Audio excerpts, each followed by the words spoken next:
Hello my dears, and welcome back to my corner of the internet. I'm Shannon, and tonight I've got another book talk video to share with you guys. Since as I'm recording this, it's June's full moon on June 29th, the strawberry moon, I thought tonight would be a good night to read We Hexed to the Moon by Mollyhall Seeley. Now, I picked this up, if you want to know, because I saw Katie Colson put a review on Goodreads, and she was like, the comp recs for this book are Bunny Meets the Craft.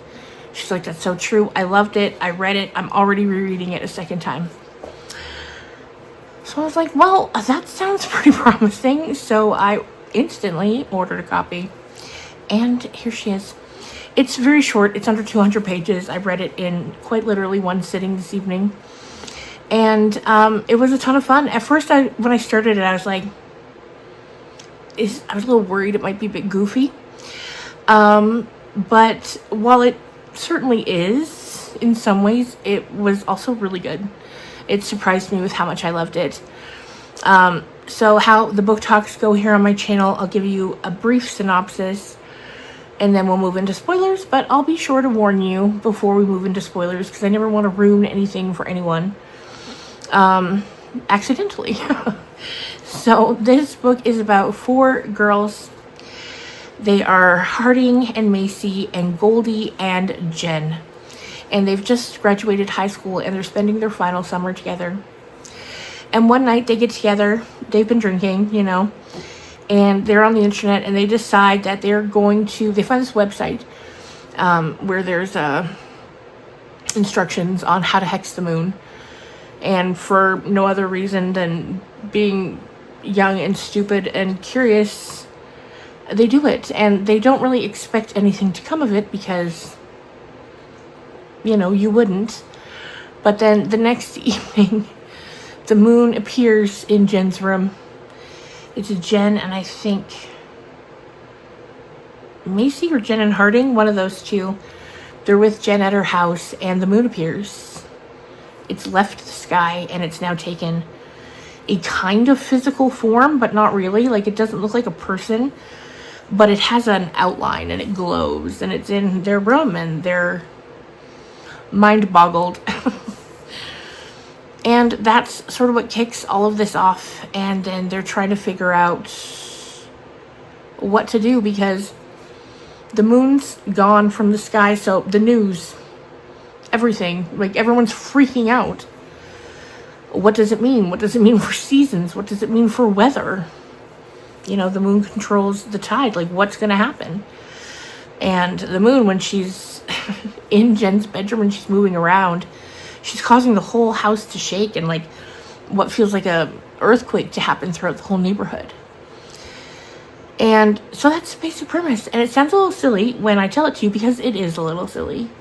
But let me tell you that it's also a story about grief. All different kinds of grief. And I love stories about grief. And well, this one comes in a kind of cutesy package. It was still really, it had moments that were really poignant, and I really enjoyed it and thought it was beautiful. So I think it's gonna be 5 stars for me. At the beginning I was like, I don't know how I feel about this, but by the time I got to the end, I loved it. I had so much fun, and it's so nice and short. Now, if you're here and you love Bunny and you're like, is it like Bunny? No, I guess it's a comp rec, it's fine, you know. It's a group of young girls trying their hand at magic. But yeah, I loved it. So if you don't want any spoilers, now is the time to beat it, bozo, and we'll get on into them. So again, it's very short, so we're not going to be here that long. So we keep going back and forth in chapters. Like, we'll get a chapter from the night before or the day before where we're getting sort of that day from the different girls' perspectives, so that we have a way to get to know them. We know that they're all getting ready to go off their separate ways. Jen is getting ready to go to Yale. Jen has a brother named Max, who's her half-brother because her dad and her mom met while he was still married to Max's mom, and that's a real point of contention between Max and Jen. As they got older and kind of pieced the puzzle pieces together of that timeline. Of course, when they're young, they don't realize, and they were close then. So Max is older, and she's disgusted with him all the time.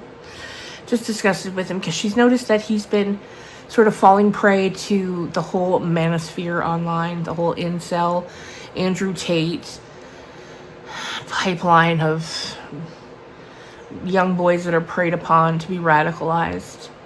And she doesn't have any patience with him or time for him. So that's Jen, and that's whose house they're in. Then we've got Harding, and she comes from a religious family. Her family's very religious. She's getting ready to go off to like a Christian college. She doesn't really want to. And the big kind of secret in Harding's life, especially to her parents, is that she's kind of in love with Macy. They've kind of got this on again, off again. Like, they're not dating, but they're fooling around sometimes. And that's something that Harding is kind of dealing with. Her feelings toward Macy versus the experience she had growing up in a religious household. And so that's Harding. And then we've got Macy, and she pretty much has never had any parental supervision. Her mom calls her, she's my best friend, and she can mouth off to her mom, and there's literally no consequences. And she's just kind of, out of them all, I kind of found Macy the least interesting. But at first, when we get towards the end, there's Macy's kind of, which is funny that I say that, because in the group, and I think in life in general, Macy's quite underestimated. And when we get towards the end, she's talking about, how there has to be someone who can bear it all, who can hold it with, 2 hands and hold it all. And that's when we learn. So then the fourth girl is Goldie, and she's gorgeous, and she's kind of promiscuous, and she's actually sleeping with Jen's brother, Max, which Jen doesn't know that. And she had a twin brother named Henry who died. He got into drugs, and he was on a boat, and he fell off the boat. And then he ended up getting attacked by a crocodile, but he was already dead by that point. And Macy had seen him after he had died, but before the crocodile got him. She took his boots off for whatever reason. That was her first instinct, like, to get his boots off, and she threw them towards the street. And those boots are later found. And then Goldie has this really difficult time trying to figure out why, if her brother had gotten out of the water to the point that he could have taken his boots off, did he go back into the water to get attacked by the alligator? But as we know, and Macy knows, he was dead when his boots came off. But Macy saw the alligator get him, and she goes home, and she doesn't tell a soul, and she doesn't know why, but she just quietly waits until eventually his body washes up. And so those are the girls. So now the moon is here, and she's like, listen, dummies, you have to fix this. And they're like, yeah, we're so sorry, we didn't think it would work. And she's like, you think I'm here because of your hex? I'm not. I'm here because I'm bored, and I need to switch things up. So she explains to the girls that she's done being the moon. Done. So she tells them that they need to sacrifice somebody. And then whoever performs the sacrifice will get to take the moon's place up in the sky, and the moon will go into their body. And so then we have the girls all thinking of themselves and how, if they would want to be the moon. Goldie's first reaction is, oh my god, I'd be so cute as the moon. But the moon's kind of like, well, no, like, the sacrifice can't be you. That doesn't work. Like, you have to sacrifice someone else. So at first they're like, okay. It's chaos out there. Everyone's freaking out because the moon's gone. We're going to go to the hospital, go down to the morgue, and get a body. So they do that. They bring it home. Goldie is given the task of distracting Max so he doesn't come out of his bedroom, which works out well because she's, like I said, sleeping with him, so she can easily distract him, and they get the body up, and the moon's like, no. no, this doesn't count. You just grabbed that body from the hospital. And they're like, well, what else are we supposed to do? And the moon's like, figure it out. I need a sacrifice. So now they've got this body. So they push it out the window. And then two of the girls go, drive it to the water, put it in the water. And they're like, hopefully that's that. And they're like, well, we didn't kill her. So like, it should be fine. It's going to be confusing when she's found because last known location was the morgue at the hospital, but I digress. So anyway, another thing that we learn is that there's this guy called Six Pack. That's what they nickname him. We know his name's Noah. And the girls know him. He works at a bar. And one of the girls really likes him. I don't know which one it is. Macy, maybe? Goldie? I don't know. Jen? I don't know which one. I don't know why that tidbit has left my mind. I quite literally finished it. It might be Jen, actually. So anyway, they go in to the place where he works. And this is after they've been practicing how they're going to sacrifice someone. They're like, we don't know how we're going to choose, but we'll choose. And then they're using like one of those like workout dummies to practice stabbing. So like stabbing's the easiest way to do it. They're practicing the points on the body that are most successful for stabbing. And after that, they're all still cycling through. Each of them were inside of their thoughts as they're trying to figure out which one of them should be the one to make the sacrifice and to get to switch places with the moon. And quite out of nowhere, when they're in there, after she's been talking to him for a little bit, Jen just stabs him right in the neck.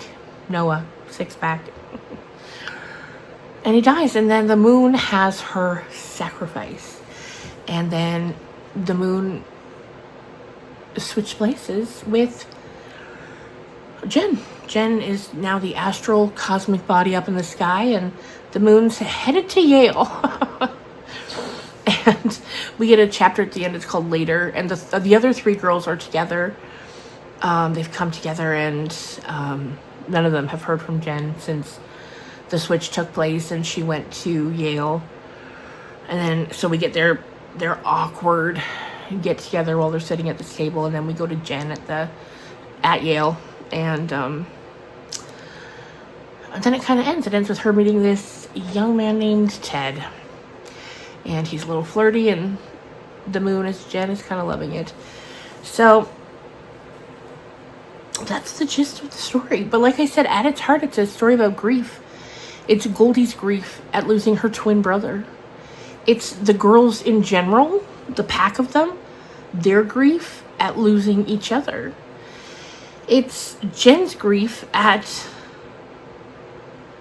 losing her brother to this internet ridiculousness that's rotting his brain.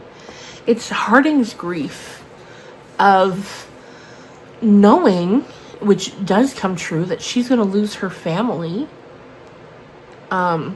when she tells them that she's a lesbian, which she does. And she does. No one, she leaves home that night, and no one ever reaches out to her, insofar as up to where we get there at the later chapter. It's her grief over that. It's Macy's grief over constantly being, her pain over constantly being overlooked, even though in her soul she knows she's the strong one, and she carries things for other people so that they don't have to feel so weighed down. That their pain is lessened, she will carry it for them. At least that's her goal, what she's trying to do. And I thought it was beautiful. And I know it's one I'm going to definitely reread again in the future.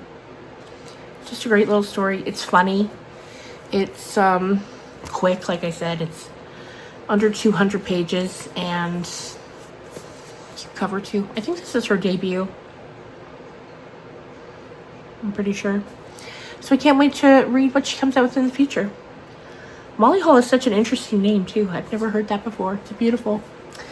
So there you go, you guys. If you made it this far, leave a moon emoji, or the stars, or the sun, I guess, if you want to go opposite. And yeah, I hope you had a good day and that you enjoyed the full moon, and I will see you again really soon. Bye, guys.